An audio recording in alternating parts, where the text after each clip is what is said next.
Hello guys, तो वो आपका स्वागत किया जाता है वापस से एक नई वीडियो में। ठीक है, अब इस वीडियो को आप मोटिवेशनल ले लो या फिर किसी और वे में ले लो, वो मुझे पता नहीं, बट मैं इस वीडियो को लाना बहुत ज़रूरी समझ रहा था क्योंकि बहुत दिनों से मुझसे कुछ लोग सवाल पूछ रहे थे और ये एक कॉमन प्रॉब्लम भी है, बहुत ही ज़्यादा। मतलब 100 आउट ऑफ 70-80 लोगों को ये प्रॉब्लम होती है स्टार्टिंग में। मुझे तो बहुत ज़्यादा थी, पता नहीं दूसरे लोग जल्दी ओवरकम कर लेते, बट मेरे साथ तो बहुत ही ज़्यादा हुई है। तो मैं आपके साथ मेरा पर्सनल एक्सपीरियंस शेयर करूँगा कि मैंने उस चीज़ से कैसे ओवरकम किया और आप कैसे करोगे, वो आपके ऊपर डिपेंड करता है। कोई भी मोटिवेशनल स्पीकर वगैरह आके आपकी लाइफ चेंज नहीं कर सकता है जब तक आप खुद नहीं सीख जाओगे उसे ओवरकम करना। ठीक है, तो पहली बात, कैप्शन देख के आपको समझ में आ गया होगा, थंबनेल देख के आपको समझ में आ गया होगा कि मैं ये किस टॉपिक पे बात करने वाला हूँ। तो हाँ, मैं उसी टॉपिक पे बात करने वाला हूँ जिसमें बहुत लोगों को प्रॉब्लम है, और वो है कि स्टेज फियर को कैसे दूर करें।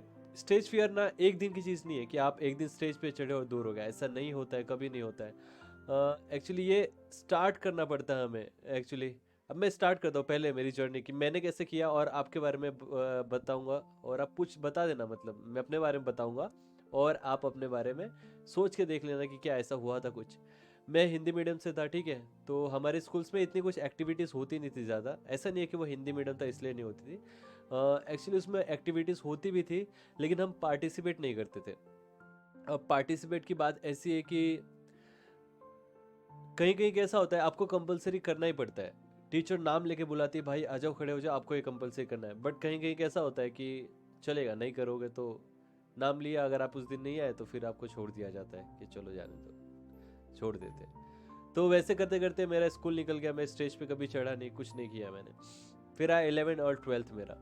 11 और 12th मैंने साइंस ले लिया, और 11 और 12th में मैं कभी कभी स्टेज पे चढ़ता था, बट मजाक मस्ती में, इन द सेंस ऑफ नहीं कि मैं कुछ प्रेजेंटेशन देने जाऊँ, कुछ ऐसी सीरियस बातें करने जाऊँ। क्योंकि मैं आपको एक्सपीरियंस बताता हूँ, क्योंकि प्रेजेंटेशन देना, कुछ नॉलेज बांटना बहुत हार्ड है, और बकचोदी करना बहुत ईजी। किसी स्टेज पे खड़े होगे, जाके वहाँ पे आप बकचोदी करोगे, माइक पे चिल्लाओगे, कोई म्यूजिक टाना टाना बोल दोगे, बहुत ईजी है ये। अपने को लगता है कि भाई मतलब स्टेज पे आना बहुत, बट उसी टाइम अगर मैंने कोई चीज़ प्रेजेंटेशन देनी है, कुछ आपको बताना है, और सारे लोगों की निगाहें हम पे रहती है, तब ये प्रॉब्लम स्टार्ट होती है, और वहाँ नर्वसनेस बढ़ती है कि कहीं हमसे कोई गलती ना हो जाए, क्योंकि हम वहाँ पे थोड़ी सोचने लगते हैं।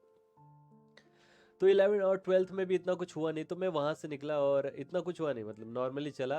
कभी स्टेज पे वहाँ पे भी मैं चढ़ा नहीं, दूसरे लोग ही चढ़े स्टेज पे। उसके बाद जब मैं 11 और 12th पास आउट किया, तब मैं डिग्री में आया। एक्चुअली रियल लाइफ मुझे पता चली। 11th में लगता था कि भाई ये बहुत हार्ड है, 12th में लगा ये बहुत हार्ड है, बट जब मैंने डिग्री में आया, जब मेरे को फर्स्ट सेमेस्टर में 6 आउट ऑफ 5 केटी लगी, तो मैं समझ गया कि मतलब ठीक है, यही होना ही था। और क्योंकि मैं हिंदी मीडियम से था, मैंने इतनी पढ़ाई पे फोकस की नहीं थी, मुझे लगा था कि ऐसे निकल जाएगा, जैसे मैंने 12th निकाल दिया, पढ़ाई तो की नहीं थी। तब मुझे लाइफ का असली मतलब समझ में आया कि भाई पढ़ना बहुत ज़रूरी है डिग्री में आके। तो मैंने पढ़ाई की, बाद में मैंने क्लियर वगैरह किया, वो सब बातें साइड की है। तो वहाँ पे क्या हुआ चीज़ है कि मैंने स्टार्ट किया बोलना। स्टार्ट किया मतलब मुझे अब ऐसा लगा कि हाँ, कंपलसरी बोलना ही पड़ेगा आपको, क्योंकि वहाँ पे लोग, अगर आप इस दिन एब्सेंट हो तो आपको अगले दिन बुला के वहाँ पे करवाया जाता था, प्रेजेंटेशन करना ही पड़ेगा। तो वहाँ पे नाम ही भी बोलता था तो मेरे हाथ पैर कांपते थे। अब मेरे धीरे धीरे मैंने उस चीज़ को ओवरकम किया, मेरे बॉडी पूरी फीवर जैसे होने लगती थी, पूरा बॉडी गर्म हो जाता था। और धीरे धीरे मैंने नाम बोलना स्टार्ट किया, कुछ भी टूटी फूटी इंग्लिश में थोड़ा थोड़ा बोलना स्टार्ट किया।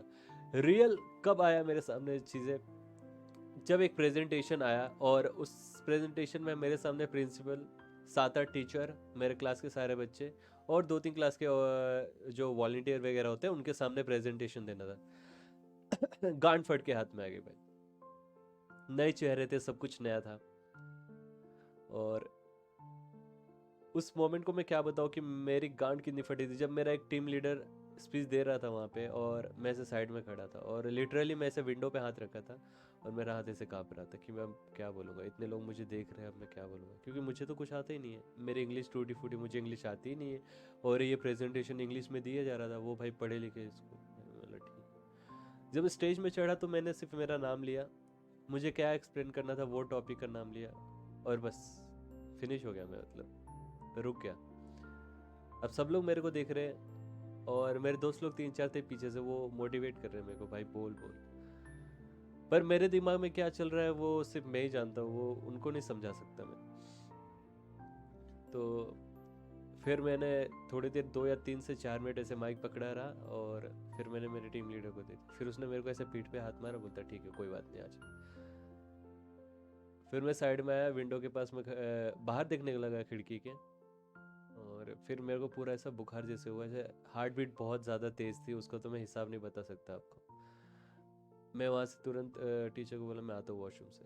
वॉशरूम में गया, लिटरली मैं रो रहा था, बहुत ज़्यादा रो रहा था। मैंने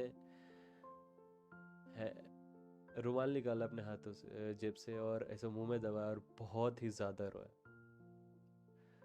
क्योंकि उस दिन मेरे को रियल वैल्यू पता चली कि हम पीछे बेंच पे बैठ के जितनी भी बकचोदियाँ करते थे, हम जितनी भी आवाज़ें निकालते थे टीचर्स के सामने, हम जितना भी बेंच पटकने की एक्टिंग करते थे, सब झूठ था भाई। वो मज़े भूल नहीं सकते हम। बट लिटरली एग्ज़ाम तब होता है जब हम किसी सामने जाके कुछ नॉलेज दे रहे हैं। बहुत क्रूशियल मोमेंट था वो मेरे लिए। तो मैं वहाँ से थोड़ा थोड़ा बोलना सीख गया था एक्चुअली। वो इंसिडेंट के बाद मुझे ऐसा लगा कि मुझे अब बोलना ही पड़ेगा, और कुछ नहीं कर सकता तू, सही या गलत कुछ नहीं कर सकता, तुझे बोलना पड़ेगा। और मेरे को बच्चे बोले कि भाई तुझे बोलना पड़ेगा एक्चुअली, क्योंकि यहाँ तो ठीक है, अगर तू यहाँ से भी निकल जाता है तो फिर आगे फील्ड पे क्या करेगा, काम वगैरह में जाएगा। तो फिर मुझे लगा कि बोलना पड़ेगा, तो मैंने धीरे धीरे बोलना स्टार्ट किया। उन्होंने एक ट्रिक समझाई मेरे को, वो मैं बांटता हूँ। उन्होंने बोला कि ये समझ लेना कि जो सामने बंदे हैं ना, जितने भी बैठे हैं, सब चूती है। मेरे दोस्त ने मुझे बताया, ये समझ लेना, जिस दिन तूने समझ लिया कि सामने जब भी बैठे हैं सब तेरे से ज़्यादा नॉलेज वाले और सबसे तेरे से ज़्यादा एक्सपीरियंस है, तो उस दिन तो फेल हो जाएगा। तेरे से सामने जितने भी बैठे हैं उनको सबको चूतिया समझना, चाहे वो कोई भी हो, कोई भी हो, सबको समझना कि तू जो बोलेगा वही लोग सुन रहे, उनका कोई अभी सुन नहीं रहा है। तो तुझे जो दिल लगे तू वो बोल, जो प्रिपेयर करके आया वो बोल देना, बाद में गलत सही का देख लेंगे। ये चीज़ें थोड़ी बहुत ट्रिक काम आई मेरे को आगे जाके, कि मैं सोचा कि भाई मैं ही हूँ जो हूँ, ठीक है। और अब वहाँ से जब मैं निकला, जब इंजीनियरिंग छोड़ी मैंने, तो फिर मैं सिंगिंग के लाइन में जाना चाहा। तो यहाँ तो अलग ही फील्ड हो गई। तो ये चीज़ें मैं बाद में बताऊँगा आपको, अगर आपको चाहिए तो कमेंट करके बता देना कि अगर मैंने एक प्रेजेंटेशन नहीं दे पाने वाला लड़का जो बुखार से तड़प रहा है, जिसने स्कूलिंग में ऑफ कर दिया, मतलब प्रेजेंटेशन नहीं दिया कभी, 10 लोगों के सामने बात नहीं की, डिबेट कभी नहीं की, कॉलेज में उसने निगलेक्ट किया, इंजीनियरिंग में आके थोड़ा थोड़ा बढ़ा, वो कैसे जाके स्टेज पे गाना गाया, कैसे लोगों के बीच में गाने गाए, कैसे लोगों से बात किया। तो उसके लिए मैं दूसरी वीडियो बना दूंगा। बट मैं एक चीज़ लास्ट में बोलूँगा कि इस चीज़ को सिर्फ आप खुद से सीख सकते हो, ना ही कि कोई वीडियोस वगैरह जाके देखो, खुद से सीखो कि आप कैसे अपने स्टेज फियर को ख़त्म करोगे। और ये बहुत इंपॉर्टेंट है, जब तक आप 10 लोगों में बात नहीं कर सकते ना, वैल्यू नहीं है आपके बोलने की। 10 लोगों में बातें करना सीखो, बाद में कॉन्फिडेंस ऑटोमेटिक आ जाएगा। ओके, तो मिलते हैं नेक्स्ट वीडियो में। अगर अच्छा लगेगा तो बता देना, मैं पार्ट 2 बना दूंगा। और मेरे डिग्री छोड़ने के बाद मैंने इंजीनियरिंग की स्टार्ट कैसे की, और इंजीनियरिंग छोड़ने के बाद मैंने वो सिंगिंग लाइन कैसे स्टार्ट की, और मैंने पहला गाना कहाँ और कैसे गाया, और क्या मेरी हालत थी, वो सब आपको एक्सप्लेन करूँगा अगली वीडियो में। ओके, तो तब तक के लिए bye bye, tata, see you, take care.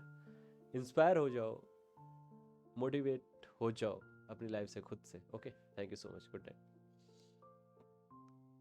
Good morning, sorry. रात को बना रहा हूँ।